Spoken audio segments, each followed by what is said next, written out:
آج میں آپ سب کو مرزا اسد اللہ خان غالب کے بارے میں کچھ بتاؤں گا، اور جب میری بات ختم ہو جائے گی تو آپ سب، آپ کے ذہن میں کوئی سوال ہو، کوئی کوشچن ہو، پرشن ہو تو آپ لوگ پوچھ سکتے ہیں، اس لیے کہ جب تک آپ ٹیچر سے، معلم سے روبرو نہیں ہوں گے یا معلم سے آپ بات چیت نہیں کریں گے، اس وقت تک یہ سمجھ میں نہیں آئے گا معلم کو بھی کہ انہوں نے جو کچھ بھی پڑھایا، یعنی معلم نے جو کچھ بھی پڑھایا وہ آپ تک پہنچی کہ نہیں، یا آپ اس کو سمجھ پائے کہ نہیں۔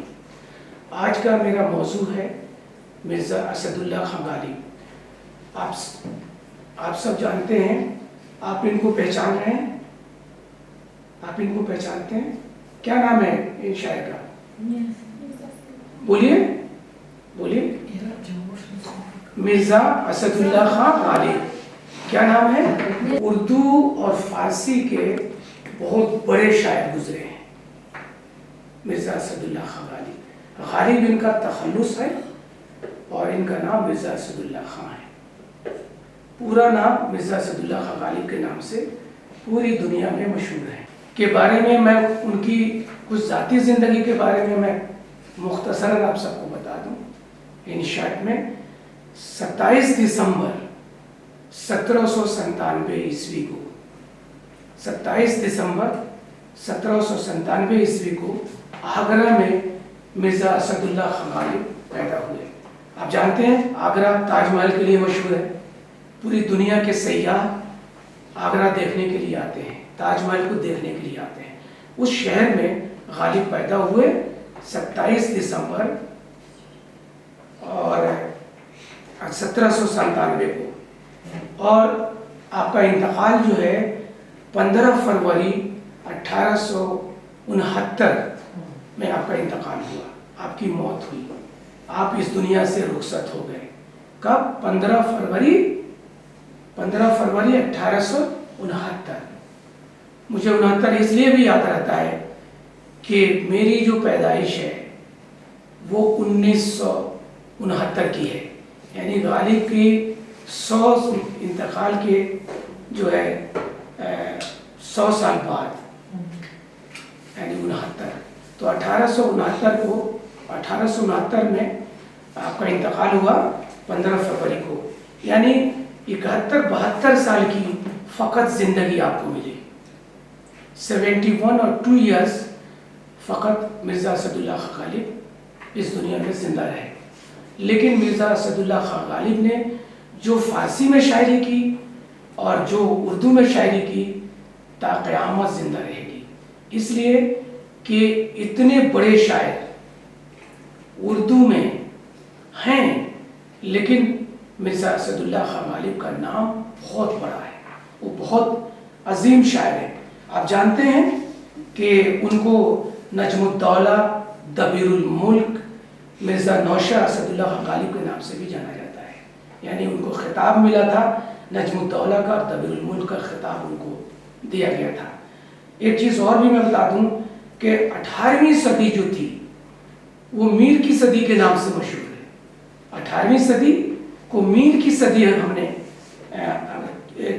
کہتے ہیں اس کو، 18ویں صدی میر کی صدی تھی، اور 19ویں صدی جو ہے غالب کی صدی، اور ایک طرح سے آپ یہ کہیں کہ 20ویں صدی اقبال کی صدی، یعنی 18ویں صدی، 19ویں صدی اور 20ویں صدی، یہ تینوں صدی میں ایک ایک شاعر ایسے ہیں کہ جن کو ہم فراموش نہیں کر سکتے، جن کو ہم بھلا نہیں سکتے۔ یعنی 18ویں صدی میں میر کی شاعری کو اور میر کی شخصیت کو ہم نہیں بھلا سکتے، اسی طرح سے 19ویں صدی میں، یعنی 19ویں صدی غالب کی صدی ہے، اور 20ویں صدی میں اقبال کا انتقال ہوتا ہے 1938 کے آس پاس، یعنی 20ویں صدی کو اقبال کی صدی بھی آپ کہہ سکتے ہیں۔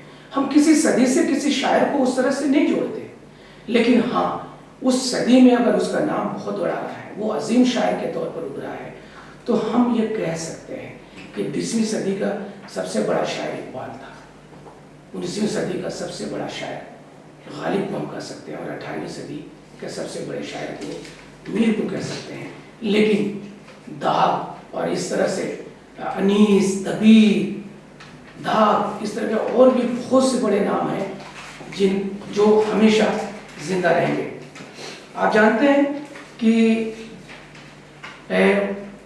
مرزا اسد اللہ خان غالب کی جو زندگی ہے، مرزا اسد اللہ خان غالب کی جو زندگی ہے، اس کو آپ کس طرح سے دیکھتے ہیں؟ ان کی جو ذاتی زندگی رہی ہے بہت دردناک، ہم ایک طرح سے کہہ سکتے ہیں، دکھ بھری داستان ان کی ایک زندگی کہی جا سکتی ہے۔ 5 سال کی عمر میں، یعنی صرف غالب 5 سال کے تھے تو 5 سال کی عمر میں ان کی مدر کا، ان کی ماں کا انتقال ہو گیا۔ 5 سال کے تھے، he was only 5 years old، فقط 5 برس کے تھے تو ان کی والدہ کا انتقال ہو گیا۔ یہ سوچئے کہ آپ کتنے خوش نصیب ہیں کہ آپ کے مدر، آپ کے فادر باحیات ہیں، جن کو آپ دیکھتے ہیں۔ لیکن 5 سال کی عمر میں، 5 سال کی عمر میں بچے کی کیا عمر ہوتی ہے؟ کچھ بھی نہیں اس نے دنیا دیکھی، اس نے ٹھیک سے سمجھا بھی نہیں کہ میری ماں کیا چاہتی ہے، کیا سوچتی ہے۔ 5 سال کی عمر میں ماں کا سایہ کا اٹھ جانا ایک بہت بڑا دردناک واقعہ ہوتا ہے کسی کی زندگی میں۔ اور 9 سال کی عمر میں جو چچا ان کے تھے، چہتے چچا سے، جنہوں نے ان کی پرورش کی ذمہ داری لی، ان کی پرورش و پرداخت میں ان کا رول تھا، 9 سال کی عمر میں ان کا انتقال ہو گیا، فقط 9 سال کی عمر میں۔ اور ان کا جوان جو بھائی تھا، ایک جوان بھائی، وہ پاگل ہو کر کے گزر گئے، اس کی بھی موت ہو گئی، جوانی میں وہ پاگل ہو گئے، ان کے جوان بھائی۔ اور سب سے بڑی بات یہ کہی جا سکتی ہے ان کے حوالے سے کہ غالب کی جب شادی ہوئی تو شادی کے بعد ان کی جتنی بھی اولادیں ہوئی کوئی زندہ نہیں رہا، ان کی جو بھی اولادیں تھیں وہ سب انتقال کر گئی ان کی زندگی میں۔ تو یہ آپ سمجھیے کہ کسی باپ کی زندگی میں اولادوں کا گزر جانا، اولادوں کی موت ہونا کتنی دکھ کی بات ہوتی ہے۔ ماں گزر گئی 5 سال کی عمر میں، چچا گزر گئے 9 سال کی عمر میں، ہے نا۔ ان کا جوان بھائی، ان کا بھائی جو جوان بھائی تھا وہ پاگل ہو کر جوانی میں انتقال کر گیا، اور ان کی جو بھی اولادیں پیدا ہوئی وہ انتقال کر گئی۔ تو اور اس کے بعد انہوں نے اپنے بھانجوں کے بچوں کو پالا، ان کے کچھ بھانجے تھے، بھائی کے بیٹے، ان کو پالا، ان کے بچوں کو پالا، لیکن وہ سب بھی جوانی میں انتقال کر گئے، وہ بھی زندہ نہیں رہے۔ آپ کو پتا ہے کہ عارف سے مرزا اسد اللہ خان غالب بہت محبت کرتے تھے، بہت محبت کرتے تھے، بیٹا سمجھتے تھے، اور اس پر غالب کا کلام بھی ہے، آپ پڑھیے گا، انہوں نے لکھا ہے اس کے انتقال کے بعد غالب ٹوٹ سے گئے تھے۔ اب یہ غالب جن کی زندگی اتنی دکھوں بھری کہانیوں سے بھری پڑی ہے، یہ غالب صرف 19ویں صدی کا شاعر، تو ان کا زمانہ تھا 19ویں صدی میں، انہوں نے شاعری 1869 میں ان کا انتقال ہوا، 19ویں صدی اس کو ہم کہتے ہیں۔ لیکن غالب ایک ایسے شاعر ہے کہ صرف ایک عہد کے شاعر نہیں ہیں، وہ ہر عہد کے شاعر ہیں، ہر عہد کے شاعر ہیں۔ اور ان کے حوالے سے ایک بات کہی جاتی ہے کہ جتنے بھی لوگ ہیں مختلف مسلک کے، مختلف عقیدے کے اور مختلف سوچ رکھنے والے لوگ، مختلف عمروں کے لوگ، بچہ ہو، جوان ہو، بوڑھا ہو، مسلمان ہو، ہندو ہو، کوئی بھی عقیدہ ہو، کوئی بھی آدمی اگر دیوان غالب کو کھولتا ہے، ان کا جو دیوان ہے ان کی جو شاعری کی کتاب ہے اس کا نام کیا ہے؟ دیوان غالب۔ اس کو جب کھولتا ہے تو اس کی پسند کی شاعری اس کو ضرور ملے، یعنی اگر میں غریبی پر شعر ڈھونڈنا چاہوں تو غالب کے یہاں مل جائے گی، اگر میں ہنسی اور شوخی کی شاعری ڈھونڈنا چاہوں غالب کے یہاں تو وہ بھی شاعری آپ کو مل جائے گی۔ فکر کی شاعری، فکری شاعری، طلسماتی شاعری، تخیلاتی شاعری اور عشق و عاشقی کی شاعری، حسن و عشق کی شاعری، یعنی جو کچھ بھی آپ ڈھونڈنا چاہیں غالب کے اس دیوان میں آپ کو مل جائے گی۔ کتنا بڑا شاعر تھا! ایسے شاعر دیکھنے کو نہیں ملتے ہیں، بہت کم ملتے ہیں کہ آپ کو کسی بھی طرح کا کوئی شعر چاہیے یا آپ چاہتے ہیں کہ ہم غالب کہ یہاں اس شعر کو تلاش کریں تو اس طرح کا شعر آپ کو مل جائے گا۔ ایک چیز اور بھی بتا دیں، ایک کتاب کا نام آپ لوگوں نے سنا ہے آب حیات کا؟ آب حیات آب حیات میں آزاد نے، محمد حسین آزاد نے اس عہد کے شاعروں کا مختصر تعارف پیش کیا تھا، اس عہد کے۔ تو آب حیات میں جو ہے نا بہت سے شاعروں کے، ادیبوں کے بارے میں مختصر ان کا تعارف پیش کیا گیا تھا۔ اور یہ کتاب جو ہے 1881 میں 1881 میں وہ کتاب شائع ہوئی تھی، آب حیات۔ اور حالی نے، الطاف حسین حالی نے یادگار غالب لکھا 1897 میں، 1897 میں انہوں نے یادگار غالب لکھا۔ آپ یہ سمجھ لیجئے کہ حالی نے جب یادگار غالب کتاب لکھی تو غالب کا اصل چہرہ سامنے آیا، ان کی شاعری وہ بھر کے پوری ہمارے سامنے آئی، یعنی غالب کی طرف ہم متوجہ ہوئے، ہم ان کی طرف سوچنا شروع کیے، یعنی اس سے پہلے غالب پر لوگوں کی نظریں کم جا رہی تھی، لوگ کم نظر کر رہے تھے، لیکن یادگار غالب میں حالی نے جس طرح سے غالب کو ڈیفائن کیا، جس طرح سے غالب کو بیان کیا، جس طرح سے غالب کی شاعری کی مختلف خوبیوں کو اجاگر کیا، ان کی زندگی کو بیان کیا اور ان کی شاعری کے مختلف جہات کو، مختلف جہتوں کو اشکار کیا، اس کے بعد ہم سب کی نظر غالب کی طرف گئی اس وقت کی۔ تو غالب نے ایک بڑا، یعنی حالی نے ایک بڑا کارنامہ انجام دیا یادگار غالب لکھ کر کے۔ اب آپ کو میں بتاتا ہوں کہ اتنے بڑے شاعر کا نام ہم لیں اور ان کا شعر ہم نہ پڑھیں۔ آپ لوگوں میں سے کتنے لوگوں کو غالب کا شعر یاد ہے؟ میں ہمیشہ آپ لوگوں سے کہتا ہوں، اور یہ آپ کی یونیورسٹی جو تاجک نیشنل یونیورسٹی ہے، اتنا اچھا انفراسٹرکچر ہے، اتنا اچھا اس میں کلاسز ہیں، اتنے بڑے بڑے اچھے معلم اور معلمائیں ہیں، اتنے اچھے خوبصورت بلڈنگس ہیں، اتنی سہولیات ہیں پڑھنے کے لیے، اتنی اچھی لائبریری ہے، اتنے اچھے آپ کے لیکچرز ہیں، آپ کے ٹیچرز ہیں، اور یہ ہندی اور اردو کی جو یہاں پر پڑھائی ہوتی ہے اس میں اتنے مواقع ہیں، اتنے اوسر ہیں آپ کے پاس۔ میں خود انڈیا کا ٹیچر ہوں، آپ کو پڑھا رہا ہوں، آپ بہت کچھ سیکھ سکتے ہیں، بہت کچھ پڑھ سکتے ہیں۔ میں ہمیشہ کہتا ہوں کہ کسی بھی پوئٹ کو سمجھنے کے لیے اس کے عہد کو سمجھنا ضروری ہے، اس کے عہد میں جو ان کے معاصرین تھے، کنٹمپریری جو رائٹرز تھے، ان کو سمجھنا ضروری ہوتا ہے، ان کے شعروں کو بھی یاد کرنا ضروری۔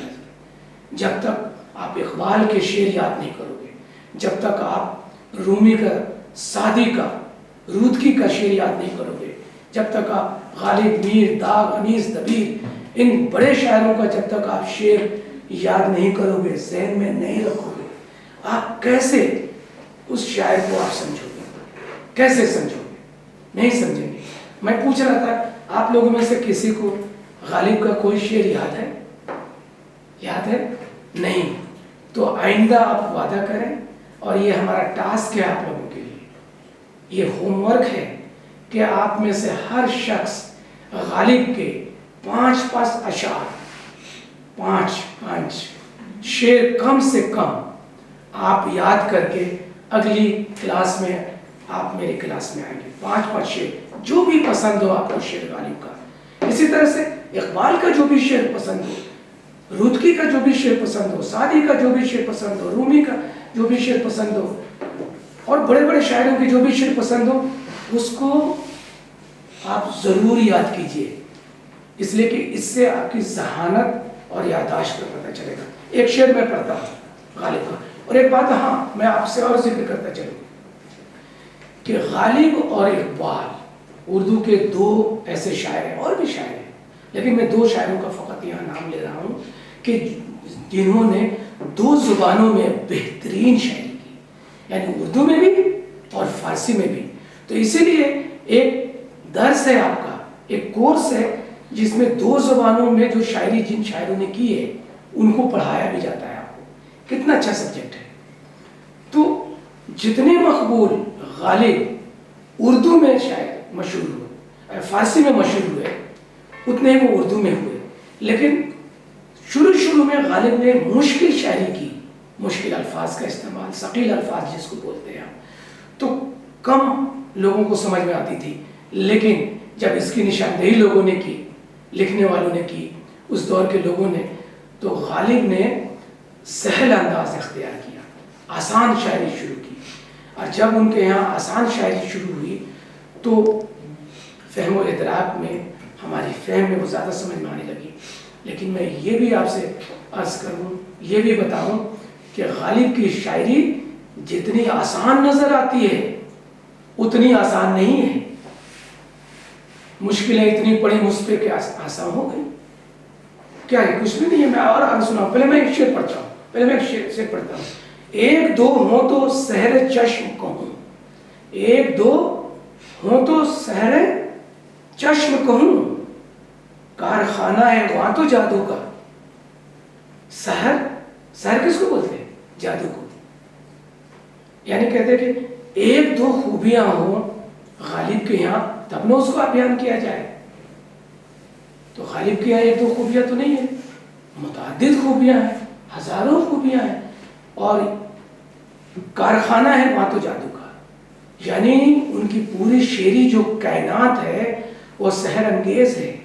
وہ ہمیں حیرت میں ڈالنے والی ہے. ان کی شاعری ہمیں حیران کن کر دیتی ہے. ان کی شاعری یعنی ان کی جادوئی شاعری, طلسماتی شاعری, ان کی فکری شاعری, ان کی جمالیاتی شاعری, ہر طرح کی شاعری ان کے یہاں دیکھنے کو ملتی ہے. اور ایک چیز اور بتائیں کہ ایک شعر اور میں آپ کو پڑھتا ہوں, وہ یہ ہے غالب نے کہا تھا, ایک فارسی کا شعر آپ کو پڑھتا ہوں. غالب نے کہا تھا, اپنے بارے میں کہا تھا, غالب نے اپنے بارے میں کہا تھا, تازہ دیوانم کے سرمست سخن خواہد شدن, تازہ دیوانم کے سرمست سخن خواہد شدن, این میں از قحط خریداری کوہن خواہد شدن. سمجھ لینا. تو اپنے بارے میں غالب نے یہ کہا تھا کہ جیسے بات آپ کو سمجھاتا ہوں کہ جب غالب کو سمجھنے والے کم تھے, ان کے خریدار کم تھے, اس کی قحط تھی, وہ اس لیے تھی کہ آنے والے دنوں میں غالب کو بہت زیادہ سمجھنے والے ملیں گے. اور یہی ہوا. غالب کو شکایت یہ رہی کہ مجھے سمجھنے والے کم ہیں, ان کی قحط ہے.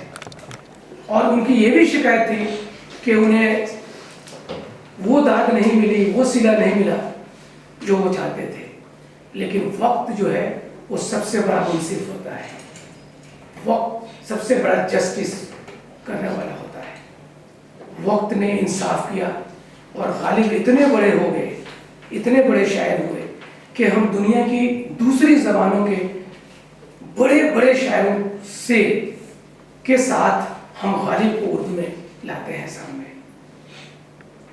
آپ فارسی کے بڑے شاعر کا نام لیجئے, انگلش کے بڑے شاعر کا نام لیجئے, کوئی بھی بڑا شاعر جو سب سے بڑا, جس کو انگلش لٹریچر والے کہتے ہیں یا فارسی والے کہتے ہیں, ان کے سامنے اردو کے اس شاعر کو, غالب کو ہم پیش کرتے ہیں فخری انداز سے. تو یہ بہت بڑی بات ہے. غالب کے یہاں جو شاعری ہے کس طرح کی شاعری ہے؟ ان کے یہاں دقیقہ سنجی ہے، مضمون آفرینی ہے، ان کے یہاں جو ہے آزادگی اور کشادگی سے بھری ہوئی ہے۔ آپ کو ایک بات پتہ ہے کہ غالب ایسے شاعر تھے جو آزاد پسند تھے، آزادگی اور کشادگی، یہ جو فکری اعتبار ہے جو زنجیروں سے جکڑی ہوئی نہیں ہوتی ہے۔ ہم نے آپ کو قید کر لیا اور زندان میں ڈال دیا، آپ کے خیال کو ہم نے قید کر لیا اور آپ سے کہا کہ اس موضوع پر شعر کہنا ہے، اس موضوع پر شعر کہنا ہے۔ نہیں، غالب نے ہمیشہ آزادگی کو اور کشادگی کو سب سے زیادہ ترجیح دی۔ انہوں نے رواداری کے لیے خود سے اشعار کہے، میل ملاپ، بھائی چارگی، محبت، اس طرح کی چیزوں کو غالب نے کہا۔ اس لیے رواداری کے بڑے شاعر کے طور پر بھی غالب جانے جاتے ہیں۔ شوخی، ان کے یہاں کلام میں بہت سی شوخی پڑی ہوئی ہے، وہ بات بات میں طنز کر دیتے ہیں، بات بات میں شوخی پیدا کر دیتے ہیں، لیکن اس طنز میں، اس شوخی میں کام کی بات پوشیدہ ہوتی ہے، سوچنے والی بات ہوتی ہے۔ اور اتنی آسان شاعری ہے ان کی کہ دیکھیے، ایک شعر ہے، وفاداری بشرط استواری اصل ایمان ہے۔ ان کا شعر ہے کہ وفاداری بشرط استواری اصل ایمان ہے، مرے بت خانے میں تو کعبے میں گاڑو برہمن کو۔ کہہ رہے ہیں کہ ایمان کیا ہے انسان کی؟ وفاداری ہے، اپنے رب سے، اپنے خدا سے، اپنے ایشور سے اگر آپ وفادار ہیں، یعنی مضبوطی کے ساتھ، استحکام اور استقلال کے ساتھ، بہمراہ استقلال ہے نا، اور استواری، اگر وفاداری استواری کے ساتھ ہے، مضبوطی کے ساتھ ہے، یعنی خدا کے ساتھ، اللہ کے ساتھ، تو وہی اصلی ایمان ہے۔ چاہے وہ ہندو ہو، چاہے مسلمان ہو، چاہے سکھ ہو، چاہے عیسائی ہو یا شیعہ ہو، کوئی بھی دنیا کا ہو، چاہے عیسائی ہو، چاہے یہودی ہو، اس کا ایمان، وہ جس خدا کو بھی مانتا ہے، اس کا ایمان یہی ہونا چاہیے کہ وہ اپنے خدا کے ساتھ، اپنے اللہ کے ساتھ وفاداری کرے، اور وفاداری ایسی استواری، استقلال اور مضبوطی کے ساتھ۔ تو اس لیے اگر برہمن جو ہے، برہمن یعنی ہم مسلمانوں میں مولوی ہوتے ہیں، حافظ ہوتے ہیں، ہے نا، اور جو خطبہ دیتے ہیں، جو نماز پڑھاتے ہیں، امام ہوتے کہلاتے ہیں۔ برہمن کون ہوتا ہے؟ برہمن جو مندروں میں پوجا پاٹ کرتے ہیں۔ تو کہتے ہیں کہ برہمن جو ہے، اگر وہ اس کی بھی وفاداری رہی ایشور کے ساتھ، تو اگر بدھ خانے میں جہاں پر بدھ کی پرستش کی جاتی ہے، اگر وہاں وہ مرتا ہے تو وفادار تو رہا اپنے ایشور کے ساتھ، تو اس کو کعبے میں لا کر دفن کرو۔ یعنی غالب کی یہ رواداری، یہ ایمان، یہ محبت، یعنی میل جول کی جو شاعری، محبت اخوت کی جو شاعری تھی، وہ بھی ایک بڑی شاعری ہے ان کے یہاں۔ ایک شعر ہے، ان کی زندگی کتنی مشکلوں سے گزری، میں نے آپ سب کو بتایا کہ ان کی شاعری کتنی مشکلوں سے سمجھی۔ یہ غالب جو ہیں، ان کے چہرے کو دیکھیے، ان کے لباس کو دیکھیے، آپ اس زمانے کی تہذیب کو آپ دیکھ سکتی ہیں۔ ٹوپی پہنے ہوئے ہیں، کلاه آپ کہتے ہیں، لیکن ان کی زندگی کتنی مصیبتوں سے بھری پڑی تھی۔ شعر کہتے ہیں کہ بس کے دشوار ہے ہر کام کا آسان ہونا، بس کے دشوار ہے ہر کام کا آسان ہونا، آدمی کو بھی میسر نہیں انسان ہونا۔ آدمی کو بھی بس کے دشوار ہے ہر کام کا آسان ہونا، یعنی مشکل سے مشکل کام، مشکل ترین کو ہر آسان مشکل سے مشکل کام جو ہے وہ آسان ہوتا ہے اگر آپ کرنا چاہتے ہو تو، اور اگر نہیں کرنا چاہتے ہو تو آسان سے آسان کام مشکل نظر آتا ہے۔ اس لیے اگر آپ کی زندگی مشکلوں سے بھری ہوئی ہے تو اس کو